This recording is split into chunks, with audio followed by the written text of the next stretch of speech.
Яагаад хурдны зам барих ёстой вэ гэдэг мэдээллийг та бүхэндээ өгье. Яг өөрхөн жишээн дээр хэлье л да. За миний би 2015 оны хавар хамгийн анх тэр нисгэд байртай болоод тэр буян тухай хороол руу анх нүүж яхад Яарамгийн замын урт талд хаан улдүрийн нэгдсэн юм төсөөр ямар ч байшин байдаггүй байсан. Ямар ч байшин байхгүй. Буян тухай хоёрд хороол дөнгөж баригдаж эхэлж байсан үеийг ойлгочихд болно. Ашиглан ч ороог байсан үе л дээ. Тэр үед тэр нисхийн тэр автобусны буудлаас тэр байрны автобусны буудлаас номын сан руу чиглэсэн одоо бүх машинууд 1000 төгрөгөөр зочилж авч явдаг байсан. Тэгээ өглөө одоо ажилдаа 8 цагт ажилдаа очихын тулд би өглөө 7 цаг 30 минутанд 1000 төгрөг төлөөд тэр машинд суугаад 30 минутын дотор номын сан дээр буудаг байсан гэж боддог. 30 минутанд. Ерөнхийдөө тэр Яарамгийн тэр зам дагууч одооных шиг юм олон гэрэл тохио байгаагүй, уур зөрүүч байгаагүй. Машинууд дунджаар нэг 100-аас 120 км/цаг хурдтай явсаар гад ордог байсан гэсэн үг.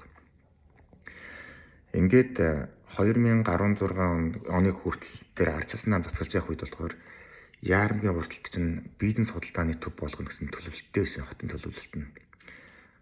Тэр чинь бол маш том одоо бизнесийн том офисууд босно.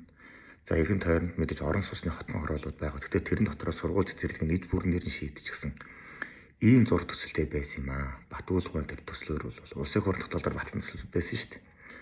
Гэтэл 2016 онд Монгол Ардын нам гэдэг одоо шившгийн энэ хулгайчдын нам нийслэлийн эрхийг авсан. Тэгээд Сундын Батулд гэдэг нийгмийн шаар шавхруу гарч ирэнгүүтээ Яарамгийн урт талд ямар ч сургууль цэцэрлэгийг төлөвлөхгүйгээр олон мянган орон сууцны хороолыг зэрэг эхлүүлсэн байдаг. Намайг 2015 онд хаан улдүрэг дээр очиход тус дүүрэгт 115,000 хүнтэй дүүрэг байсан шүү дээ. 115,000 хүнтэй дүүрэг байсан. Тэгэхэд энэ өнгөрсөн 10 жилийн хугацаанд өнгөрсөн намар би хаан улдүргийн засаг дарагт хэрэнтэй уулзаад асуухад одоогор бол манай хаан улдүрэг маань 490,000 хүнтэй болсон байна гэж хэлжсэн. Тэгээд сар болгон тогтмол манай хаан улдүргийн хүн ам 2,000-аар сар болгон тогтмол 2,000-аар нэмэгдэж байна. Жилд 25,000-аар нэмэгдэж байна гэж хэлсэн. Тэгээд одоо энэ өнөөдрийн байдлаар хэд нийслэл Улаанбаатар хотод барилгын 650 төсөл гэж байна. 650 хотгон хороол баригдаж байгаагийн зөвхөн 60% нь гэхэд Яарам нисгт баригдаж байгааг та бүхэн боддоо. Өмнө нь цагаан сараар гэр хороололд энэ орбит нэг төвжирэл үүсдэг байсан шүү дээ. Ахмадуудаагаа цолох гээд. Тэгэхэд энэ жил Яарамт төвжирлээ шүү дээ. Яагаад вэ гэхээр хүн амын орлого нэмэгдээд амжиргааны нөхцөл сайжраад эхлэнгүүд аав ээжигээ тэр утааны голомтон дотроос аваад агаар цэвэрхэн гээд Яарамт байр авч өгдөг байгаа байхгүй юу. Үүнийг дагсан амар хөдөлгөөн нэмэгдэж байгаа. Тэгэхээр энэ сүүлийн одоо энэ байдлаараа үргэлжлэх 2 жилийн дараа гэхэд Яарамгийн хүн ам 600,000 руу дөхнө. Бараг 600,000 давах байх. Өөрөөр хэлбэл урд нь хамгийн хүнтэй гэж ярьдаг байсан Баян зүрх дүргээс олон хүнтэй болно. Сонгон хайрхан дүргээс олон хүнтэй болно. Энэ хоёр дүргийг иргэдэж өөрсдөө Яарам руу төвлөрөөд байгаа байхгүй хаан ул руу. Ийм их нэмэгдэл болно. Тэгтэл байгаа удаан ганцхан зам чи ачаалаг дийлэхгүй шүү дээ. Яагаад дийлэхгүй байгаа вэ? Энэ хөдөлгөөн чинь хүний урсгал чинь. Тэг Яарам руу одоо өдөр тутам л шинэ орон сууцны хотгон хороолууд баригддаг. Бид голдны амьдардаг болохоос мэдээдээ шүү дээ. Тэгэхээр энэ их хөдөлгөөний урсгалыг задлах тэр одоо тэр туулын хууртны зам гэдэг юм чинь баригдахгүй бол 2 жилийн дараа хэд Яарам яг тэг зогсно. Ямар ч хөдөлгөөнгүй болно. Одоо тэр туулын хууртны замыг эсэргүүцэж уйлдаад байгаа хотын дэнд амьдардаг, хотын төвөөс 2 км-ийн заагт амьдардаг энэ балаа, эргүү балаа юмнууд та нарт энэ хэсэг болох юм бол үр дагаврын та нар ч гэсэн хүртэн та нар одоохондоо Яарамт амьдардаг болохоор та нарт одоо Яарамгийн асуудал падлигүй болохоор ингэж гутж байгаа хэл та. Гэхдээ та нар нисэх шаардлага гарна. Та нар хадагшаага явах шаардлага гарна. Тэг яах юм? Яарамт дээр очиод та нар бүгд л гацсан шүү дээ. Зөвхөн амин 30% хичээсэн төлбөр мөнгөөр худалдаж байгаа энэ өлбөн золбонгуудаас болж төрийн ажил гацж болохгүй байхгүй. Энэ Яарамт чинь танаа аав чинь чамдрын ээж чинь чамдрын энэ хорооч амир баян байхгүй. Та нар өөрсдөө ч оч амьдрал. Та нар өөрсдөө хотын захиргаанаас үйлчлэг авах шаардлага гарна. Яарам руу очино. Таг зогсно.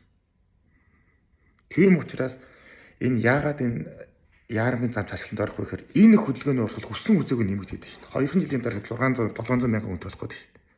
Тэгэхээр тэр туулын хурдан замч баригдахгүй гэдэг яах. Баригдах ёстой. Дээрээс нэмээд тэр нисхийн архивын ерхий газраас яарамгийн тэр голоор өвдөөсөн тэр BRT чиглэлийг тавьж өгдөө гэсэн тэр гацсан шонгийн зоож хаад ил артын заавал баригдах ёстой. Тэр агаараар өвдөх тэр хурдан галт тэр явах ёстой байхгүй. Тэгжээж тэр олон мянган хүн чинь шилжилт хөдөлгөөн чинь нааш цаашаа болно. Тэр туулын хурдан замаас чинь ийшээгээ 6 гүүр байгаа гэлээ тэ. Тэгээд одоо энэ жил хэд чинь яармын ганцхан зам биш. Туулын эргийг дагсан дахиад хойтоор нарийнхан зам. Урдуур нь нүхтийн амнаас тэр архив ерхий газрыг холбосон, тэгээд ийшээгээ холбосон дахиад Дэлхийн банкны санхүүжилтөд том зам тавигдана. Тэгээд энэ их замууд чинь яагаад тавигдаад төлөвлөгдөөд байгаа юм бэ гэхээр зүгээр ингэж нэг яарм руу мөнгө өрөх гэсэндээ биш байхгүй. Яарм руу чиглэсэн, нисг рүү чиглэсэн хүн амын маш их төвлөрөл тасралтгүй өснө юм гэж тэр тооцоо судалгаач чинь нийслэл байгаа шүү дээ. Нийслэлд байгаа тэр Нямбатар нутагт тоонууд байгаа байхгүй. Яг тэр энэ чи дахиад ийм амар олон орос цонх тоон барь гэж байна гэдэг. Одоо тэр нэг солонго 1 2 гэнэ үү? Зөвхөн тэр төслөд чинь 50000 айлт шүү. 50000 айлт гэдэг чинь тэр чинь 25-аас 30 мянган хүний зөвхөн нэгэн оргол дээр чинь 30 мянган хүн очих гэдэг шүү. Буян тухай нэг оргол чинь 1760 айлттай гэхэд 100000 хүн амьдардаг шүү. Буян тухай хоёр оргол чинь 3600 айлттай гэхэд баг 18000 хүн амьдардаг шүү. Бүхэл бүтэн нэг аймагаас том байгаа байхгүй ганцхан хорогтон оргол гэдэг чинь. Тэг ийм их хүний төвлөрөл бий болж байхад энэ одоо тэр төвжирлээс хааруулах энэ одоо том бүтээн байгуулалтуудыг нь эсэргүүцээд тэгээ хаа хамаагүй туулын асуудлыг ярьж улс төртэйгээ отгоцоод нь би үүндээ маш их игдүүцээд байгаа. Тийм учраас би туулын яармын зам баригдах ёстой гэж би яриад байгаа. Яармт амьдарч байгаа мянган хүмүүс маань энэ миний юм үзэх юм бол дэмжих ёстой та нар. Одоо 490 өнгөрсөн амар чинь цэрэн дарахтаа уулзсан хойш 6 сар өнгөрсөн байгаа шүү дээ. Тэрнээс хойш одоо даруй 15000 хүн нэмэгдсэн байгаа яарм гэдэг. Даруй 15000-аар нэмэгдсэн байна. Тэгэхээр одоогоор бол хаан бол өргөний 520 орчим мянган хүнтэй. Магадгүй 510 мянган хүнтэй болсон байгаа л гэсэн үг. Намайг ингэ ярьж хахад хаан бол дүр дээр ингээд энэ ярих тоолонд секунд дундаар 1-2 хүнээр нэмэгдээл байгаа гэсэн үг байхгүй. Тэгээ ингэж амар хүний төвлөрөл бий болж байгаа тэр юу гэдэг тэр зам гүр тавихгүй гэдэг. Барихгүй гэдэг юм бэ. Бид нэр өөрсдийнхөө амьдарч байгаа энэ тэр гэр орныхоо төлөө хөдлөхгүй дуурахгүй гэдэг юм чи. Ганцхан миний ч асуудал шүү дээ чинь улсын асуудал болчиход байна шүү дээ. Тэгээд энэ балаа хүүхнүүд одоо энэ хүмүүс одоо юу гэж ярьж байгаа нөхөр туул гол юм хаслах гэлээ туулна гэж худлаа шаагаад байгаа байхгүй юу. Хэрвээ энэ дээр жоохон тийм ухаан байдаг бол туул гол чинь хаанаас урсдаг юм. 200 км-ийн цаанаас хинтийн нуруунд шихэж урсдаг тэр туул гол чинь. Түүнээс туулын ирд дагцсан байгаа тэр хитгэн бургасаас их авдаг байхгүй. Энийг 90 сар ухаанаар бодох юм бол та гэртээ очиод карантин нээ. Усныхаа карантины цоргыг нэгэд үзэлт усны гоож юм. Тэгээ яах юм? Тэр карантиныг хаахааснаас тэр ус чинь тасрахгүй гоож зогсохгүй үстэй ямар нэгэн байдлаар тийж халиад урсна үстэй тэр чинь ингээд дил тотал урсан шүү дээ. Карантиныг хаахгүй тохиол тэр ус зогсож байхгүй. Тэгэхээр туулыг яаж таслах вэ гэх юм бол тэр 200 км-ийн цаана байгаа тэр их гараад тэр газрын үнээс гараад тэр усыг л тэрийг л хааж боож нураас дэлбэхгүй бол туул тасарнаж байхгүй байхгүй. Туул усгүй болж байхгүй байхгүй. Үгүй чи энгийн логикоор ботвол ийм байгаа шүү дээ. Гэтэл нэг эргүү тийм нэг шижгэн мухаа бузрын хүүхнүүдийн тэр үгээр явна гэж амар атсаа байх юм би энэ чинь.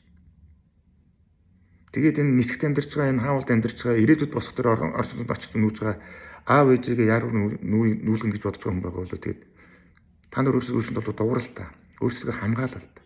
Яагаад нэг газар төлөөтэй хитэн балаа авгаанаар үгээр ингээд эргүү гажгуудын үгээр ингээд та нар ингээд яваад байгаа. Энэ ус төржилт чи явж хаад энэ том төсөлтөнд зогсчих юм бол тэгэл одоо л баригдаж эхлэхгүй бол дуус шүү дээ. 2018 оноос эхлээд яармаг анх төвчилэгдэх зүйлийг үзчихсэн. Тэр бол төвчилэг мэддэггүйсэн байхгүй. 2018 төвчилэгдэх зүйл анх үзчихсэн. Хаан төвчилдсэн бэ гэсэн чинь яармгийн тэр одоо хуучин гүүрэн дээр байхгүй.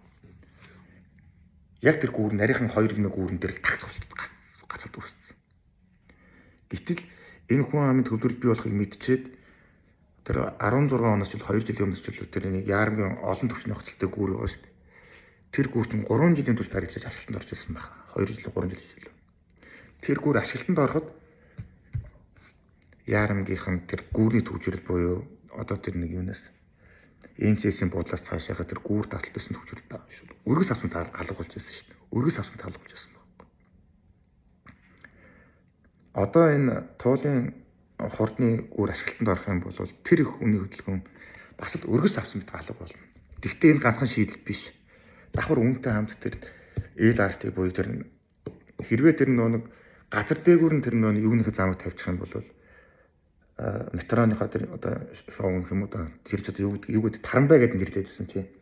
Газар дээгүүр тавьчих юм бол буцаж ирэх уул зурууд дээр нь төвжирэл үүсээд ямар ч үр дүнгүй болчих юм бэ л дээ. Гацсан шон дээгүүр ингээд хятад шиг агаар дээгүүр ингээд сүнэтэл явал иш хотын төв рүү ордог болчих юм бол яармын төвжирэл гэдэг юм бол ерөнхийдөө шийдэгт нэлээд их зэгцэрнэ л гэсэн үг. Тэгээ ийм л байдаг юм билээ. Тэгээд төрийн энэ бодлого шийдвэр гэдэг чинь тооцоо судалгаан дээр үндэслэж хийгддэг болохоос биш зүгээр ингээд суужсна болчих ёстой гэдэг. Одоо энэ улсын хурлын гишүүн зоож харгал гэдэг нэг хүн маш муухай буруу суртлах болгоо болоод байгаа байхгүй. Тэр хүн одоо ч ямар зорилгоор усаа харлах гэдэг би ойлгохгүй. Төсвөн өндөр байна гэж балаа юмар гээд. Хэрвээ 4 жилийн дараа яарам таг гацах юм бол буруутны хинээс сайх. Тэр шинээр ус ухтны дараагаас таана шүү дээ. Янбатар сайхгүй байхгүй. Яг тэр хүн ажлын ажлыг хийлгөөг юм чинь. Тэг зогссон байна шүү дээ. Барьж идэх юм алдаад. Тэгээд за боли Нямбатарын зүв байсан нь одоо тэр замын тавиулъя гэдэг юм бол тулуурын тавиулъя гэх юм бол өртг нь 2 дахин өссөн байна. Би тэрийг баталгаад хамлж чадна. Яг л ийм болдог шүү дээ. Сумья озерыг тэр нийслэлийн хотын дарга Сумья озерыг 2021 онд 1.3 тэрбум доллараар ЛРТ барья. Архивын ерөнхий газраас сансрын тэмдэглэл хүртэл одоо яг тэр гацсан шон дээр суурьсан тийм хурдан галт тэрэг буюу одоо метроч нэг 100-аас 120 км/цаг хурдтай байдаг шүү дээ. Тэрийг тавья гэдэл амар өндөр үнэтэй улсын эдийн засаг юу вэ гэж гоншгонсоор гоод Чимдийн Хүрэл Баатар гэдэг нийгмийн шаар шавхраг төрөйсөг гацаасан. Хэрвээ тэгж гацаагаагүйсэн бол 22 онд наад цамц ашиглалтанд орчих байсан. 23 онд ч л төмөр одоо метрогоор явъя гэсэн 6 яриад нэг нийлдэд байсан шүү дээ. Орчих байсан байхгүй. Ингээ хоролцсон. Тэр үедээ нэр 1.3 тэрбум доллар бол амар их мөнгө шиг санагдчих л байсан. Бид нарт санаадахтгүй мөнгө шиг санагдчихсэн. Гэтэл өнөөдөр 1.3 тэрбум доллар чи юу вэ? Юу ч болцсон баг гэсэн. Манай улсын хувьд. Улс орон чинь өвөдлөн дэвждэг. Улс орон чинь сайжран өсдөг л байхгүй. Яг тэрнтэй адилхан айл өргөчсөн сайжирдаг.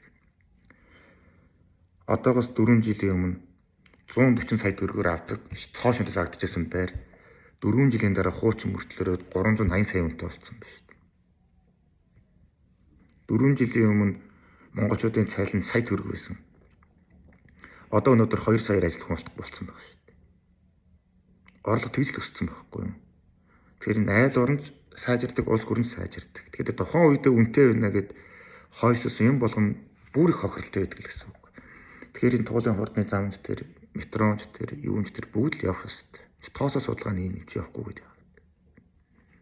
Ийм учраас л бид туулын хурдны замыг дэмжиж байдаг.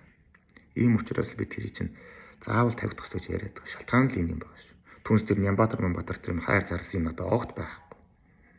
Бас Нямбатарын бүсэд олоод өмөлөдөг гуцчихжээ. Нямбатартай чинь ялаг үздэг ус юм чи биш шүү. Өөрхийн мэс.